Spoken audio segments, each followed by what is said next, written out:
ನಾನು ನವಿತಾ ಜೈನ್. ವೀಕ್ಷಕರ ದಿನದಲ್ಲಿ ನಡೆದಂತಹ ಪ್ರಮುಖ ಸುದ್ದಿಗಳನ್ನ ಇದೀಗ ಒಂದೊಂದೇ ಫಟಾಫಟ್ ನೋಡ್ತಾ ಹೋಗೋಣ.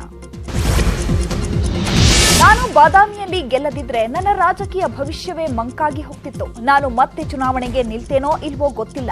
ಆದ್ರೆ ಚಾಮುಂಡೇಶ್ವರಿ ಕ್ಷೇತ್ರದ ಸೋಲಿನ ಮರ್ಮಾಘಾತ ಮಾತ್ರ ಸಹಿಸಿಕೊಳ್ಳೋದಕ್ಕೆ ಆಗ್ತಿಲ್ಲ ಎಂದಿದ್ದಾರೆ ವಿರೋಧ ಪಕ್ಷದ ನಾಯಕ ಸಿದ್ದರಾಮಯ್ಯ. ಚಾಮುಂಡೇಶ್ವರಿ ಕ್ಷೇತ್ರದ ಸಭೆಯಲ್ಲಿ ಭಾವನಾತ್ಮಕವಾಗಿ ಮಾತನಾಡಿದ ಸಿದ್ದರಾಮಯ್ಯ, ನಾನು ಬಾದಾಮಿಗೆ ಹೋಗ್ಲಿಲ್ಲ, ಆದ್ರೂ ಅಲ್ಲಿನ ಜನ ನನ್ನನ್ನ ಗೆಲ್ಲಿಸಿದ್ರು. ನೀವು ಸೋಲಿಸಿದ ಹಾಗೆ ಅವರೂ ಸೋಲಿಸಿದ್ರೆ ನನ್ನ ರಾಜಕೀಯ ಭವಿಷ್ಯವೇ ಮಂಕಾಗಿ ಹೋಗ್ತಿತ್ತು ಅಂತ ತಮ್ಮ ಬೇಸರವನ್ನ ವ್ಯಕ್ತಪಡಿಸಿದ್ದಾರೆ. ಒಂದು ವೇಳೆ ನನಗೆ ಬಾದಾಮಿನಲ್ಲಿ ಗೆಲ್ಲಿಸ್ಕೆ ಹೋಗಿದ್ರೆ ಜನ, ನನ್ನ ಭವಿಷ್ಯ ಏನಾಯ್ತಿತ್ತು ಯೋಚನೆ ಮಾಡಿದ್ದೀರಾ? ಅಲ್ಲಿ ಜನ ಗೆಲ್ಲಿಸ್ಕೊಟ್ರು. ಒಂದ್ ವೇಳೆ ಸೋಲಿಸ್ಬಿಟ್ಟಿದ್ರಪ್ಪ, ಅಲ್ಲೂ ನನ್ನ ಫ್ಯೂಚರ್ ಮಂಕಾಗ್ಬಿಡ್ತಿತ್ತಲ್ಲ, ಕತ್ಲೆ ಆಗ್ಬಿಡ್ತಿತ್ತಲ್ವಾ? ಚಾಮುಂಡೇಶ್ವರಿ ಕ್ಷೇತ್ರದಲ್ಲಿ ಸೋಲಲು 3 ಪಕ್ಷಗಳು ಕಾರಣ ಅಂತ ಬೆಳಗಾವಿಯಲ್ಲಿ ಕೆಪಿಸಿಸಿ ಅಧ್ಯಕ್ಷ ಡಿಕೆ ಶಿವಕುಮಾರ್ ಹೇಳಿದ್ದಾರೆ. ಮೈಸೂರಲ್ಲಿ ವಿಪಕ್ಷ ನಾಯಕ ಸಿದ್ದರಾಮಯ್ಯ ಕೊಟ್ಟಂತಹ ಹೇಳಿಕೆಗೆ ಸಂಬಂಧಪಟ್ಟ ಹಾಗೆ ಪ್ರತಿಕ್ರಿಯಿಸಿದ ಡಿಕೆಶಿ, ಚಾಮುಂಡೇಶ್ವರಿ ಕ್ಷೇತ್ರದಲ್ಲಿ ಬಿಜೆಪಿ ಜೆಡಿಎಸ್ ಅಭ್ಯರ್ಥಿಯನ್ನ ನಿಲ್ಲಿಸಿದ್ರು. ಕಾಂಗ್ರೆಸ್ನಿಂದ ಮಾಜಿ ಸಿಎಂ ಸಿದ್ದರಾಮಯ್ಯ ಸ್ಪರ್ಧೆ ಮಾಡಿದ್ರು. ಲೋಕಲ್ ಅಲ್ಲಿ ಕಾರ್ಯಕರ್ತರು ಹೆಚ್ಚು ಕಮ್ಮಿ ಮಾಡಿರಬೇಕು, ಅದು ಬಿಟ್ರೆ ಬೇರೆ ಯಾರು ಈ ಕೆಲಸ ಮಾಡಿಲ್ಲ. ರಾಜಕೀಯದಲ್ಲಿ ಯಾರಾದ್ರೂ ಸ್ಟ್ರಾಂಗ್ ಆದ್ರೆ ಅವರನ್ನ ವೀಕ್ ಮಾಡೋದು ಇದ್ದದ್ದೇ. ಎಲ್ಲಾ ಪಕ್ಷಗಳಲ್ಲಿ ಈ ರೀತಿ ಇರುತ್ತೆ. ನಾವು ಅದನ್ನೆಲ್ಲ ಎದುರಿಸಿಕೊಂಡು ಬೆಳಿಬೇಕು. ಯಾವ ಪಕ್ಷದಲ್ಲಿ ಯಾರನ್ನು ಬಿಟ್ಟಿಲ್ಲ. ರಾಜಕಾರಣನೇ ಹಾಗೆ. ಅಷ್ಟೊಂದು ಕೆಲಸ ಮಾಡಿದ್ರು, ಆದ್ರೆ ಜನ ಮತ ಹಾಕಿಲ್ಲ ಅನ್ನುವ ಬೇಜಾರು. ಸಮ್ಮಿಶ್ರ ಸರ್ಕಾರ ಉಳಿಸಲು ಪ್ರಯತ್ನ ಮಾಡಿದೆ. ಎಲ್ಲವೂ ದೇವರು ನೋಡ್ಕೊಳ್ಳಲಿ ಅಂತ ಹೇಳಿದ್ರು. ಜನತಾದಳದವರು ಅವ್ರ ಅರ್ಜಿ ಅವ್ರು ಹಾಕೊಂಡಿದ್ರು, ಬಿಜೆಪಿಯವರು ಅವ್ರ ಕ್ಯಾಂಡಿಡೇಟ್ ಅವ್ರು ಹಾಕಿದ್ರು, ಕಾಂಗ್ರೆಸ್ ಇಂದ ಸಿದ್ದರಾಮಯ್ಯನವರು ಹಾಕಿದ್ರು. പക്ഷെ ಯಾರೋ ಲೋಕಲ್ ಕಾರ್ಯಕರ್ತನಾದ್ರು ಸ್ವಲ್ಪ ಹೆಚ್ಚು ಕಮ್ಮಿ ಆಗಿರ್ಬೋದು. ಅದ್ ಬಿಟ್ರೆ ನಾವು ಅವ್ರ ಕ್ಷೇತ್ರದ್ದು ಅವರೇ ಒಳ್ಳೆ ಎಕ್ಸ್ಪೀರಿಯನ್ಸ್ ಇದ್ದಾರೆ, ನಾವ್ ಹೆಂಗ್ ಹೇಳಕ್. ಎಚ್ಡಿಕೆ ಸರ್ಕಾರ ಮಾಡಿದ್ದು ನಾನೇ ಅಂತ ಸಿದ್ದರಾಮಯ್ಯ ಹೇಳಿಕೆ ವಿಚಾರಕ್ಕೆ ಬಿಜೆಪಿ ನಾಯಕರು ಗುಡುಕಿದ್ದಾರೆ. ಧಾರವಾಡದಲ್ಲಿ ಕೇಂದ್ರ ಸಚಿವ ಪ್ರಹ್ಲಾದ್ ಜೋಶಿ ಪ್ರತಿಕ್ರಿಯಿಸಿ, ಸರ್ಕಾರಕ್ಕೆ ಬೆಂಬಲ ಕೊಟ್ಟಿದ್ದು ಸಿದ್ದರಾಮಯ್ಯ ಅಲ್ಲ, ಕಾಂಗ್ರೆಸ್ ಹೈಕಮಾಂಡ್. ಬಿಜೆಪಿ ಅಧಿಕಾರಕ್ಕೆ ಬಂದಿತು ಅಂತ ತರಾತುರಿಯಲ್ಲಿ ಕುಮಾರಸ್ವಾಮಿ ಸಿಎಂ ಮಾಡಿದ್ರು. ಹೊಳೆ ದಾಟಲು ದೊನ್ನೆ ನಾಯಕನ ಅಪ್ಪಣೆ ಬೇಕಾ ಅಂತ ಹೇಳಿದ್ರು. ಅಲ್ಲದೆ ಮಾಜಿ ಸಚಿವ ಸಿಟಿ ರವಿ ಕಿಡಿಕಾರಿ, ಸಿದ್ದರಾಮಯ್ಯನವರು ಅವರ ಸೋಲಿಗೆ ಕಾರಣವನ್ನ ಹುಡುಕ್ತಿದ್ದಾರೆ. ಅವರ ಸರ್ಕಾರ ಅಧಿಕಾರ ಕಳೆದುಕೊಂಡಿದ್ದಕ್ಕೆ ಕಾರಣ ಹುಡುಕಬೇಕಾಗಿತ್ತು. ದುರಹಂಕಾರ, ಭ್ರಷ್ಟಾಚಾರ, ಕೆಟ್ಟ ಆಡಳಿತದಿಂದ ಸೋತಿದ್ದಾರೆ ಅಂತ ಸಿದ್ದರಾಮಯ್ಯಗೆ ಸಿಟಿ ರವಿ ಟಾಂಗ್ ಕೊಟ್ಟಿದ್ದಾರೆ. ಕುಮಾರಸ್ವಾಮಿ ಸಾಮಾಜಿಕ ಆರ್ಥಿಕ ಸಮೀಕ್ಷೆಯ ವರದಿ ಸ್ವೀಕರಿಸಲಿಲ್ಲ. ಹಿಂದುಳಿದ ವರ್ಗಗಳ ಸಚಿವ ಪುಟ್ಟರಂಗ ಶೆಟ್ಟಿಯನ್ನ ಹೆದರಿಸಿ ಅದನ್ನ ತೆಗೆದುಕೊಳ್ಬೇಡ ಅಂತ ಹೇಳಿದ್ರು ಅಂತ ಮೈಸೂರಿನ ಚಾಮುಂಡೇಶ್ವರಿ ಕ್ಷೇತ್ರದ ಸಭೆಯಲ್ಲಿ ಸಿದ್ದರಾಮಯ್ಯ ಹೇಳಿದ್ದಾರೆ. ನಾನು ಸಾಮಾಜಿಕ ಆರ್ಥಿಕ ಸಮೀಕ್ಷೆ ನಡೆಸಿದೆ. ಮೈತ್ರಿ ಸರ್ಕಾರ ಇದ್ದಾಗ ಆ ಸಮಿತಿಯ ವರದಿ ಸಿದ್ಧವಾಗಿತ್ತು. ಪುಟ್ಟರಂಗ ಶೆಟ್ಟಿಗೆ ವರದಿ ಕೊಡ್ತೀವಿ ಅಂದ್ರೆ ಅದನ್ನು ಸ್ವೀಕರಿಸಲು ಬಿಡ್ಲಿಲ್ಲ ಅಂತ ವಾಗ್ದಾಳಿ ಮಾಡಿದ್ರು. ಬಿಜೆಪಿ ಜೆಡಿಎಸ್ ಮೈತ್ರಿ ವಿಚಾರದ ಬಗ್ಗೆ ರಾಮನಗರದಲ್ಲಿ ಡಿಸಿಎಂ ಅಶ್ವಥ್ ನಾರಾಯಣ್ ಪ್ರತಿಕ್ರಿಯೆ ಕೊಟ್ಟಿದ್ದು, ಇಂತಹ ಯಾವುದೇ ವಿಚಾರವಿಲ್ಲ, ಅಲ್ಲಲ್ಲಿ ಇಂತಹ ಸುದ್ದಿ ಹಬ್ಬಿದೆ ಅಷ್ಟೇ. ಜೆಡಿಎಸ್ ಜೊತೆಗೆ ಮೈತ್ರಿ ಮಿಲನ ಇಲ್ಲ. ಜೆಡಿಎಸ್ ಬಗ್ಗೆ ಬಿಜೆಪಿ ಸಾಫ್ಟ್ ಆಗಿರುವ ವಿಚಾರ ಆ ರೀತಿ ಯಾವುದೂ ಇಲ್ಲ. ಸರ್ಕಾರ ಅಂದ ಮೇಲೆ ಎಲ್ಲರನ್ನ ವಿಶ್ವಾಸಕ್ಕೆ ತೆಗೆದುಕೊಳ್ಳಬೇಕು ಅಂತ ಡಿಸಿಎಂ ಅಶ್ವಥ್ ನಾರಾಯಣ್ ಹೇಳಿಕೆಯನ್ನು ಕೊಟ್ಟಿದ್ದಾರೆ. ದಕ್ಷಿಣ ಕನ್ನಡ ಜಿಲ್ಲೆಯ ಉಜಿರೆಯಲ್ಲಿ ಬಾಲಕನ ಕಿಡ್ನಾಪ್ ಪ್ರಕರಣಕ್ಕೆ ಸಂಬಂಧಪಟ್ಟ ಹಾಗೆ ಘಟನೆಯಾಗಿ 24 ಗಂಟೆಯಾದರೂ ಇನ್ನೂ ಕೂಡ ಬಾಲಕನ ಸುಳಿವು ಪತ್ತೆಯಾಗಿಲ್ಲ. ಪೊಲೀಸರು 5 ವಿಶೇಷ ತಂಡಗಳನ್ನು ರಚನೆ ಮಾಡಿದ್ದಾರೆ. ಪ್ರಕರಣ ಸಂಬಂಧ 3 ಶಂಕಿತರನ್ನ ವಶಕ್ಕೆ ಪಡೆದು ವಿಚಾರಣೆ ನಡೆಸುತ್ತಿದ್ದಾರೆ. ಇವಾಗ ಗೃಹ ಸಚಿವ ಬಸವರಾಜ ಬೊಮ್ಮಾಯಿ ಮಾತನಾಡಿ, ಈಗಾಗಲೇ ತೀವ್ರವಾದ ಶೋಧನೆಯನ್ನ ನಡೆಸಲಾಗ್ತಾ ಇದೆ ಅಂತ ಹೇಳಿದ್ದಾರೆ. ನಾಳೆ G23 ನಾಯಕರೊಂದಿಗೆ ಎಐಸಿಸಿ ಅಧ್ಯಕ್ಷೆ ಸೋನಿಯಾ ಗಾಂಧಿ ಸಭೆ ನಡೆಸಲಿದ್ದಾರೆ. G23 ಸೋನಿಯಾ ಗಾಂಧಿಗೆ 23 ನಾಯಕರು ಪತ್ರ ಬರೆದಿದ್ರು. ಈ ಹಿನ್ನೆಲೆಯಲ್ಲಿ ನಾಳೆ ಬೆಳಗ್ಗೆ 10 ಗಂಟೆಗೆ ಮಹತ್ವದ ಸಭೆ ನಡೆಯಲಿದೆ.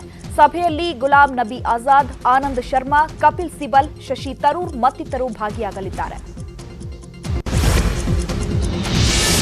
ರಾಜ್ಯದಲ್ಲಿ ಕೊರೋನಾ ಸೋಂಕಿತರ ಸಂಖ್ಯೆ ದಿನೇ ದಿನೇ ಕಡಿಮೆಯಾಗ್ತಾ ಇದೆ. ರಾಜ್ಯದಲ್ಲಿ ಇವತ್ತು 1222 ಕೊರೋನಾ ಪ್ರಕರಣಗಳು ದಾಖಲಾಗಿದೆ.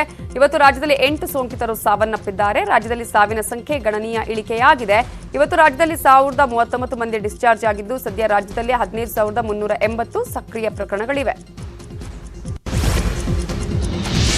ಉತ್ತರಾಖಂಡ ಸಿಎಂ ತ್ರಿವೇಂದ್ರ ಸಿಂಗ್ ರಾವತ್ರಿಗೆ ಕೊರೋನಾ ವೈರಸ್ ಸೋಂಕು ತಗುಲಿದೆ. ಈ ಕುರಿತು ಟ್ವೀಟ್ ಮಾಡಿರುವ ರಾವತ್, ಕೋವಿಡ್-19 ದೃಢಪಟ್ಟ ಬಳಿಕ ಹೋಮ್ ಕ್ವಾರಂಟೈನ್ಗೆ ತೆರಳುತ್ತಿದ್ದೇನೆ. ನನ್ನೊಂದಿಗೆ ಸಂಪರ್ಕಕ್ಕೆ ಬಂದವರೆಲ್ಲರೂ ಪ್ರತ್ಯೇಕ ವಾಸಕ್ಕೆ ಒಳಗಾಗಿ ಮತ್ತು ಕೋವಿಡ್ ಪರೀಕ್ಷೆ ಮಾಡಿಸಿಕೊಳ್ಳಿ ಅಂತ ಮನವಿ ಮಾಡಿದ್ದಾರೆ. ಹಾಸನದಲ್ಲಿ ವೈದ್ಯರೊಬ್ಬರು ತಮ್ಮ ಬಳಿ ಬರುವ ರೋಗಿಗಳಿಗೆ ಬ್ರ್ಯಾಂಡಿ ಮತ್ತು 2 ಲೀಟರ್ ನೀರನ್ನು ಔಷಧವಾಗಿ ಬರೆದುಕೊಡ್ತಿರುವಂತಹ ಘಟನೆ ನಡೆದಿದ್ದು, ಅರಸೀಕೆರೆ ತಾಲೂಕಿನ ಕಲ್ಲುಸಾದರಹಳ್ಳಿಯ ಖಾಸಗಿ ಕ್ಲಿನಿಕ್ ಅನ್ನ ನಡೆಸ್ತಾ ಇದ್ದಂತಹ ವೈದ್ಯರೊಬ್ಬರು ಈ ಒಂದು ಚಿಕಿತ್ಸೆ ಕೊಡ್ತಾ ಇದ್ರು. ಸ್ಟ್ರೋಕ್ಗೆ ಚಿಕಿತ್ಸೆ ನೀಡೋದ್ರಲ್ಲಿ ಹೆಚ್ಚು ಪ್ರಸಿದ್ಧಿಯಾಗಿದ್ರು. ಅವರು ತಮ್ಮ ಬಳಿ ಬರೋ ರೋಗಿಗಳಿಗೆ ಬ್ರ್ಯಾಂಡಿ ಮತ್ತು 2 ಲೀಟರ್ ನೀರನ್ನು ತೆಗೆದುಕೊಳ್ಳುವಂತೆ ಸಲಹೆ ಕೊಡ್ತಾ ಇದ್ರು ಅನ್ನೋದು ತಿಳಿದು ಬಂದಿದೆ.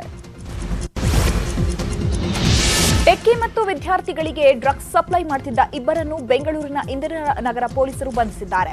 ಪಲಾಶ್ ಕುಮಾರ್ ಮತ್ತು ಸಿದ್ಧಾರ್ಥ್ ಬಂಧಿತ ಆರೋಪಿಗಳು ಫೋನ್ ಮೂಲಕ ಟೆಕ್ಕಿಗಳನ್ನು ಸಂಪರ್ಕಿಸಿ ಮೆಸೇಜ್ ಮಾಡಿ ಸ್ಥಳ ಫಿಕ್ಸ್ ಮಾಡ್ತಿದ್ರು. ಮೇಲ್ಸೇತುವೆ ಸ್ಥಳ, ನಿರ್ಜನ ಪ್ರದೇಶ, ಸ್ಲಂ ಪ್ರದೇಶಗಳಲ್ಲಿ ಡ್ರಗ್ಸ್ ಮಾರಾಟ ಮಾಡ್ತಾ ಇದ್ರು. ಬಂಧಿತರಿಂದ 1.20 ಲಕ್ಷ ಮೌಲ್ಯದ ಡ್ರಗ್ಸ್ ಸೀಸ್ ಮಾಡಲಾಗಿದೆ. ಡ್ರಗ್ಸ್ ಪ್ರಕರಣ ಮೊದಲು ಹೊರಗೆ ಬಂದಾಗ ಕೆಲವರು ಅದನ್ನು ಒಪ್ಕೊಂಡಿರಲಿಲ್ಲ. ಆದರೆ ಈಗ ಹಲವರು ಅರೆಸ್ಟ್ ಆಗ್ತಿದ್ದಂತೆ ನಾನು ಮಾತನಾಡಿದ ಯಾಕೆ ಅಂತ ಅವರಿಗೆಲ್ಲ ಅರ್ಥ ಆಗಿದೆ ಅಂತ ಇಂದ್ರಜಿತ್ ಲಂಕೇಶ್ ಹೇಳಿದ್ದಾರೆ. ನಾನು ಯಾವುದೇ ಒಬ್ಬ ವ್ಯಕ್ತಿಯ ಬಗ್ಗೆ ಮಾತಾಡಲ್ಲ, ತನಿಖೆ ನಡೀತಾ ಇದೆ, FIR ಸಹ ಆಗಿದೆ ಅಂತ ಶಕೀಲಾ ಸಿನಿಮಾ ಸುದ್ದಿಗೋಷ್ಠಿಯಲ್ಲಿ ಇಂದ್ರಜಿತ್ ಲಂಕೇಶ್ ಹೇಳಿದ್ದಾರೆ. ಸರ್ಕಾರಿ ಕಚೇರಿಯಲ್ಲಿ ಕೆಲಸ ಮಾಡೋ ಸಿಬ್ಬಂದಿಗಳೇ ಹುಷಾರ್. ನೀವು ಇನ್ಮೇಲೆ ಜನರನ್ನ ಗೌರವವಿಲ್ಲದೆ ಮಾತನಾಡಿಸಿದ್ರೆ ಬೆಲೆ ತೆರಬೇಕಾಗುತ್ತೆ. ಕಚೇರಿಯಲ್ಲಿ ಜನಸಾಮಾನ್ಯರಿಗೆ ಗೌರವ ಕೊಡಲೇಬೇಕು. ರಾಜ್ಯ ಸರ್ಕಾರದ ಅಧೀನ ಕಾರ್ಯದರ್ಶಿಯಿಂದ ಆದೇಶ ನೀಡಲಾಗಿದೆ. ಕಚೇರಿಗೆ ಬರುವ ಸಾರ್ವಜನಿಕರಿಗೆ ಮರ್ಯಾದೆ ಕೊಡಿ, ಸಮಸ್ಯೆ ಹೇಳಿಕೊಳ್ಳುವವರಿಗೆ ಸೌಜನ್ಯದಿಂದ ಮಾತನಾಡಿ ಅಂತ ರಾಜ್ಯ ಸರ್ಕಾರ ಸುತ್ತೋಲೆಯನ್ನ ಹೊರಡಿಸಿದೆ. ಸಾರಿಗೆ ನೌಕರರಿಗೆ ಸರ್ಕಾರ ಬಿಗ್ ಶಾಕ್ ಕೊಟ್ಟಿದ್ದು, ಮುಷ್ಕರ ಮಾಡಿದ 4 ನಿಗಮಗಳ ಒಟ್ಟು 200 ಸಿಬ್ಬಂದಿಯನ್ನ ಅಮಾನತು ಮಾಡಿ ಆದೇಶಿಸಲಾಗಿದೆ ಅಂತ ಹೇಳಲಾಗಿದೆ. ಬಸ್ಗಳ ಮೇಲೆ ಕಲ್ಲು ತೂರಾಟ, ಕರ್ತವ್ಯ ನಿರತರ ಮೇಲೆ ಹಲ್ಲೆ ಆರೋಪದಲ್ಲಿ FIR ಹಾಕಲಾಗಿದೆ. ಈ ಬಗ್ಗೆ ಸಾರಿಗೆ ಇಲಾಖೆ ಸ್ಪಷ್ಟನೆ ಕೊಟ್ಟಿದ್ದು, FIR ಹಾಕಲಾಗಿದೆ, ಆದರೆ ಅಮಾನತು ಆದೇಶ ನೀಡಿಲ್ಲ ಅಂತ ಹೇಳಿದೆ. ಜನವರಿ 1ರಿಂದ ಶಾಲೆಗಳನ್ನು ಆರಂಭ ಮಾಡುವಂತೆ ಆರೋಗ್ಯ ಇಲಾಖೆ ಆಯುಕ್ತ ಪಂಕಜ್ ಕುಮಾರ್ ಪಾಂಡೆ ಸೂಚನೆ ಕೊಟ್ಟಿದ್ದಾರೆ. 9 ಮತ್ತು 10 ಹಾಗೂ ಸೆಕೆಂಡ್ PUC ತರಗತಿಗಳನ್ನು ಓಪನ್ ಮಾಡಲು ಸೂಚನೆ ಕೊಟ್ಟಿದ್ದಾರೆ. ವರದಿ ಪಡೆದಿರೋ ಶಿಕ್ಷಣ ಇಲಾಖೆ ಆಯುಕ್ತರು ತರಗತಿ ಪುನರ್ ಆರಂಭಿಸುವ ಬಗ್ಗೆ ಅಂತಿಮ ನಿರ್ಧಾರ ಮಾಡಬೇಕಿದೆ. ಹುಬ್ಬಳ್ಳಿಯ ವಿದ್ಯಾನಗರ ಠಾಣೆ ಪೊಲೀಸರು ಯಶಸ್ವಿ ಕಾರ್ಯಾಚರಣೆ ನಡೆಸಿದ್ದಾರೆ. ಬಂಗಾರ ಪಾಲಿಶ್ ಮಾಡಿ ಕೊಡೋದಾಗಿ ಹೇಳಿ ಚಿನ್ನಾಭರಣ ಕದ್ದೊಯ್ತಿದ್ದ ಕಳ್ಳನನ್ನ ಬಂಧಿಸಿದ್ದಾರೆ. ಸುನಿಲ್ ಪತ್ತಾರ್ ಬಂಧಿತ ಆರೋಪಿ. ಸಾರ್ವಜನಿಕರನ್ನ ನಂಬಿಸಿ ವಂಚನೆ ಮಾಡ್ತಾ ಇದ್ದ ಈತ ಹಲವರಿಗೆ ಟೋಪಿ ಹಾಕಿದ್ದಾನೆ. ಬಂಗಾರಕ್ಕೆ ಹಾಲ್ ಮಾರ್ಕ್ ಹಾಕಿ ಕೊಡ್ತೀನಿ, ಕಲರ್ ಪಾಲಿಶ್ ಮಾಡ್ತೀನಿ ಅಂತ ಹೇಳಿ ಮೋಸ ಮಾಡ್ತಿದ್ದ. ಬಂಧಿತನಿಂದ 20 ಲಕ್ಷ ರೂಪಾಯಿ ಮೌಲ್ಯದ ಚಿನ್ನಾಭರಣ ಜಪ್ತಿ ಮಾಡಲಾಗಿದೆ. ಕೋಲಾರದಲ್ಲಿ ಜಿಲ್ಲಾ ಪಂಚಾಯಿತಿ ಸದಸ್ಯನೊಬ್ಬ ಕಾರ್ಮಿಕರು ತಿನ್ನುವ ಅನ್ನಕ್ಕೆ ವಿಷ ಹಾಕುವುದಾಗಿ ಬೆದರಿಕೆ ಹಾಕಿದ್ದಾನೆ. ಕೋಲಾರ ಜಿಲ್ಲಾ ಪಂಚಾಯಿತಿ ಸ್ಥಾಯಿ ಸಮಿತಿ ಅಧ್ಯಕ್ಷ ಕೋಲಾರ ಜಿಲ್ಲೆಯ ಮಾಲೂರು ಕೈಗಾರಿಕಾ ಪ್ರದೇಶದಲ್ಲಿರೋ ಅಲ್ಕಾರ್ಗೋ ಖಾಸಗಿ ಕಂಪನಿ ಕಾರ್ಮಿಕರು ತಿನ್ನುವ ಅನ್ನಕ್ಕೆ ವಿಷ ಹಾಕುವ ಬೆದರಿಕೆಯನ್ನ ಆರೋಗ್ಯ ಮತ್ತು ಶಿಕ್ಷಣ ಸ್ಥಾಯಿ ಸಮಿತಿ ಅಧ್ಯಕ್ಷ ಚಿನ್ನಸ್ವಾಮಿ ಗೌಡ ಹಾಕಿದ್ದಾರೆ. ಹುಬ್ಬಳ್ಳಿಯ 3000 ಮಠಕ್ಕೆ ಸಿಎಂ BSY ಪುತ್ರಿ ಅರುಣಾದೇವಿ ಭೇಟಿ ಕೊಟ್ಟಿದ್ದಾರೆ. ಅಖಿಲ ಭಾರತ ವೀರಶೈವ ಮಹಾಸಭಾ ಮಹಿಳಾ ಘಟಕದ ರಾಜ್ಯಾಧ್ಯಕ್ಷೆಯಾದ ನಂತರ ಮೊದಲ ಬಾರಿ 3000 ಮಠಕ್ಕೆ ಭೇಟಿ ಕೊಟ್ಟಿದ್ರು. ಮೂಜಾಗು ಸ್ವಾಮೀಜಿಗಳನ್ನ ಭೇಟಿಯಾಗಿ ಅರುಣಾದೇವಿ ಆಶೀರ್ವಾದ ಪಡೆದ್ರು. ಮಹಾಸಭಾ ಜಿಲ್ಲಾ ಪದಾಧಿಕಾರಿಗಳೊಂದಿಗೆ ಚರ್ಚೆ ಮಾಡಿದ್ರು. ಅಲ್ಲದೆ ವೀರಶೈವ ಲಿಂಗಾಯತ ಸಮಾಜದ ಸಂಘಟನೆಯ ಕುರಿತು ಚರ್ಚೆ ಮಾಡಿದ್ರು. ಸಮಾಜದ ಮಹಿಳೆಯರನ್ನ ಶೈಕ್ಷಣಿಕವಾಗಿ, ಆರ್ಥಿಕವಾಗಿ ಬಲಪಡಿಸಬೇಕಿದೆ. ನಿಗಮ ಮಂಡಳಿ ಸ್ಥಾಪಿಸಿದ್ದು ಸಮಾಜದ ಒಳಿತಿಗೆ, ಅದರಲ್ಲಿ ತಪ್ಪು ಹುಡುಕಿ ಟೀಕಿಸೋದು ಸರಿಯಲ್ಲ. ಕೇವಲ BSY ಪುತ್ರಿ ಅಂತ ನನ್ನನ್ನು ನೋಡಬೇಡಿ, ವೀರಶೈವ ಲಿಂಗಾಯತ ಸಮಾಜದ ಸಂಘಟನೆಗೆ ದುಡಿಯುವ ಮಹಿಳೆ ಅಂತ ಪರಿಗಣಿಸಿ. ನಾನು ಸಮರ್ಥಳಿದ್ರು ರಾಜಕೀಯಕ್ಕೆ ಬರೋದು ಈಗ ಸೂಕ್ತವಲ್ಲ. ಸಮಾಜದ ಅಭಿವೃದ್ಧಿಗೆ ರಾಜ್ಯಾದ್ಯಂತ ಸಂಚರಿಸಿ ದುಡಿತೇನೆ ಅಂತ ಹೇಳಿದರು. ಬೀದರ್ ಜಿಲ್ಲೆಯಲ್ಲಿ ರೈತರ ಸಾವಿನ ಸಂಖ್ಯೆ ಹೆಚ್ಚಿದೆ. ಕಬ್ಬು, ಉದ್ದು, ಹೆಸರು, ಸೋಯಾಬೀನ್, ಶುಂಠಿ, ಭತ್ತ ಹೀಗೆ ಹಲವು ಬೆಳೆಗಳನ್ನ ಬೆಳೆಯಲಾಗುತ್ತೆ. ಜಿಲ್ಲೆಯ ಒಂದಷ್ಟು ಕಡೆ ನೀರಾವರಿಯ ಸೌಲಭ್ಯವೂ ಇದೆ. ಆದರೆ ಇನ್ಯಾವುವೂ ರೈತರನ್ನ ಗಟ್ಟಿಗೊಳಿಸುತ್ತಿಲ್ಲ ಅನ್ನೋದು ರೈತರ ಆತ್ಮಹತ್ಯೆಯ ಸಂಖ್ಯೆಗಳೇ ದೃಢಪಡಿಸುತ್ತವೆ. 3 ವರ್ಷಗಳಲ್ಲಿ ಬೀದರ್ ಜಿಲ್ಲೆಯೊಂದರಲ್ಲೇ ಬರೋಬ್ಬರಿ 140 ರೈತರು ಆತ್ಮಹತ್ಯೆ ಮಾಡಿಕೊಂಡಿದ್ದಾರೆ. ಬರಗಾಲ, ಸಾಲ ಮತ್ತಿತರೆ ಕಾರಣಗಳಿಂದ ರೈತರು ವರ್ಷ ಆತ್ಮಹತ್ಯೆಗೆ ಶರಣಾಗ್ತಿದ್ದಾರೆ. ಕೊಡಗು ಜಿಲ್ಲೆಯ ಮಡಿಕೇರಿ ತಾಲೂಕಿನ ನಾಪೊಕ್ಲು ಸಮೀಪದಲ್ಲಿ ಕೋವಿ ಉತ್ಸವ ಆಚರಿಸಲಾಯಿತು. ಡಿಸೆಂಬರ್ 18 ವಿಶ್ವ ಅಲ್ಪಸಂಖ್ಯಾತರ ದಿನಾಚರಣೆಯ ಭಾಗವಾಗಿ ಕೊಡವ ನ್ಯಾಷನಲ್ ಕೌನ್ಸಿಲ್ ವತಿಯಿಂದ ತೋಕ್ನಮ್ಮೆ ಕೋವಿ ಹಬ್ಬ ನಡೆಯಿತು. ಪೂಜೆಗೂ ಮುನ್ನ ಪುರುಷರು, ಮಹಿಳೆಯರು, ಮಕ್ಕಳು ಅನ್ನುವ ಭೇದ ಭಾವವಿಲ್ಲದೆ ಎಲ್ಲರೂ ಕೊಡವ ಸಂಪ್ರದಾಯದ ಉಡುಗೆ ತೊಟ್ಟು ಕೋವಿಯನ್ನ ಹೆಗಲೇರಿಸಿಕೊಂಡು ಶಿಸ್ತುಬದ್ಧವಾಗಿ ಮೆರವಣಿಗೆಯಲ್ಲಿ ಸಾಗಿದರು.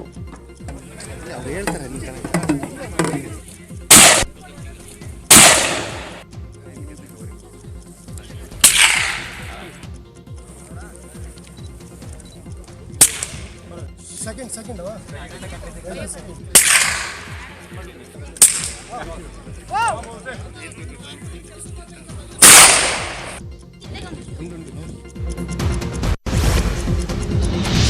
ಇನ್ನುಳಿದ 10 ಪ್ರಮುಖ ಸುದ್ದಿಗಳನ್ನು ನೋಡೋಣ. ಬ್ರೇಕ್ ಆದ್ಮೇಲೆ 10 ಸುದ್ದಿಯನ್ನ ನೋಡೋಣ. ಚಿತ್ರದುರ್ಗದಲ್ಲಿ ಗ್ರಾಮ ಪಂಚಾಯಿತಿ ಚುನಾವಣೆಗೆ ಸಚಿವ ಶ್ರೀರಾಮುಲು ಪಿಎ ನಾಮಪತ್ರ ಸಲ್ಲಿಕೆ ಮಾಡಿದ್ದು, ನಾಮಪತ್ರ ಸಲ್ಲಿಕೆಗೆ 500ಕ್ಕೂ ಹೆಚ್ಚು ಜನರನ್ನ ಸೇರಿಸಿ ದರ್ಬಾರ್ ಮಾಡಿದ್ದಾರೆ. ಚಿತ್ರದುರ್ಗ ಜಿಲ್ಲೆಯ ಮೊಳಕಾಲ್ಮೂರು ತಾಲೂಕಿನ ಕಾಲುವೆಹಳ್ಳಿ ಗ್ರಾಮ ಪಂಚಾಯಿತಿಗೆ ಪಾಲಯ್ಯ ನಾಮಪತ್ರ ಸಲ್ಲಿಕೆ ಮಾಡುವ ವೇಳೆ ಎಂಎಲ್ಎ ರೇಂಜ್ಗೆ ಜನವನ್ನ ಸೇರಿಸಿದ್ದಾರೆ. ಕೊರೋನಾ ಹರಡುವಿಕೆ ಬಗ್ಗೆ ಸುಪ್ರೀಂ ಕೋರ್ಟ್ನಲ್ಲಿ ವಿಚಾರಣೆ ನಡೀತಾ ಇದ್ದು, ಕೂಡಲೇ ನೋಡಲ್ ಅಧಿಕಾರಿಗಳನ್ನ ನೇಮಿಸಲು ಸೂಚನೆ ಕೊಡಲಾಗಿದೆ. ರಾಜ್ಯ ಸರ್ಕಾರಗಳಿಗೆ ಸುಪ್ರೀಂ ಕೋರ್ಟ್ ಸೂಚನೆ ಕೊಟ್ಟಿದ್ದು, ಪರಿಸ್ಥಿತಿ ನಿಯಂತ್ರಣಕ್ಕೆ ನೋಡಲ್ ಅಧಿಕಾರಿಗಳ ನೇಮಕ ಮಾಡಿ ಅಂತ ಸೂಚನೆಯನ್ನ ಕೊಟ್ಟಿದ್ದಾರೆ.